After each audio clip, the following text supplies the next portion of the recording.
اعوذ باللہ من الشیطان الرجیم بسم اللہ الرحمن الرحیم ورفعنا لک ذکرک۔ محمد صلی اللہ علیہ وسلم خاتم الانبیاء کو خطاب کرتے ہوئے اللہ نے فرمایا، اے محمد ہم نے آپ کے ذکر کو بہت بلند کر دیا۔ ناظرین گرامی، آج ہم دیکھ رہے ہیں کہ رسول اللہ صلی اللہ علیہ وسلم کا ذکر آپ کسی کانٹیننٹ میں چلے جائیں، کسی رنگ و نسل کے آدمی سے مخاطب ہوں، ہر کانٹیننٹ میں مسلمان ہیں، ہر رنگ کا آدمی مسلمان ہے، ہر زبان بولنے والا ہر نسل کا آدمی مسلمان ہے۔ اور تاریخ نے یہ دیکھا کہ جس طرح آپ کے ذکر کو بلند کیا گیا، اللہ کی جانب سے کسی اور کے ذکر کو اس طرح بلند نہیں کیا گیا۔ لیکن شمع رسالت کے پروانوں کو ایک چیز یاد رکھنی چاہیے کہ جیسے جیسے آپ کا ذکر بلند ہوا، سیرت اور سیرت کے واقعات کو دشمنوں نے ہدف تنقید بنایا۔ جس طرح میں نے پچھلے لیکچر میں عرض کیا تھا کہ مغرب کی خاص طور پر جرمنی کے مستشرقین کی، امریکہ کے مستشرقین کی، برطانیہ کے اور یورپ کے مستشرقین کی یہ کوشش ہے کہ سیرت کی کتابوں کو غیر مستند اور ناقابل اعتبار ثابت کر دیں۔ ہاں، اگر ان کو کوئی مسلمان مل جائے جو رسول اللہ صلی اللہ علیہ وسلم کی خاکم دہن توہین کرنے والا ہو، یا آپ کی ذات، آپ کے بہت سارے بیان کردہ واقعات کو دھندلانے کی کوشش کرنے والا ہو، وہ پھر مغرب کا ڈارلنگ بن جاتا ہے۔ میں ایک مثال پیش کروں گا۔ ابن وراق کراچی کے کسی عربی مدرسے کا طالب علم تھا، عربی بہت اچھی جانتا تھا، انگریزی میں اچھی مہارت تھی۔ برطانیہ گیا، اس نے عیسائیت قبول کر لی، اور اس نے سیرت پہ جو سب سے بڑا حملہ کیا، یہ غالباً 2006 یا 2007 میں اس کی کتاب چھپی، دا کویسٹ فار ہسٹوریکل محمد، اصل محمد عربی کی تلاش، جو تاریخ میں رونما ہوئے۔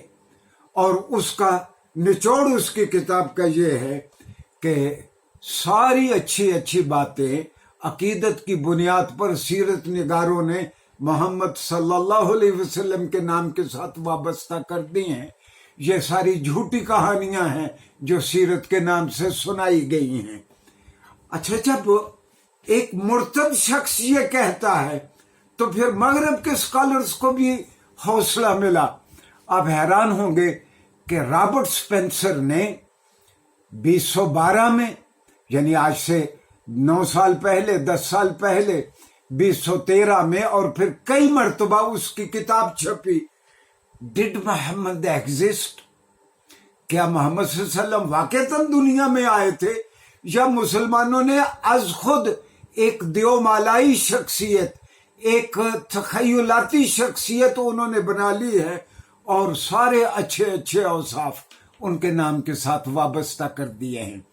میں نے جس طرح عرض کیا تھا کہ یہ شرف صرف رسول اللہ صلی اللہ علیہ وسلم کو ملا، آپ کی زندگی کے ایک ایک لمحے کو شمع رسالت کے پروانوں نے ریکارڈ کیا اور اگلی نسلوں تک پہنچایا۔ ناظرین گرامی، اس میں سب سے بڑا دشمن رسول اللہ صلی اللہ علیہ وسلم کا برنارڈ لیویس ہے، اور برنارڈ لیویس نے سیرت پہ ایسے حملے کیے۔ میں عرض کر دوں کہ علمی اعتراض کا جواب علم سے ہی ممکن ہے، نعرہ بازی سے ممکن نہیں ہے۔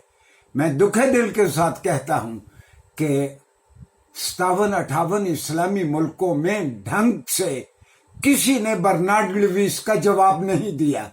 یہ اکتوبر 1992 ہے، نیو یارکر، اکتوبر 1992 کا نیو یارکر، اس میں ٹائٹل سٹوری چھپی، دا روٹس آف مسلم ریج، مسلمانوں کے غم و غصے کے اسباب۔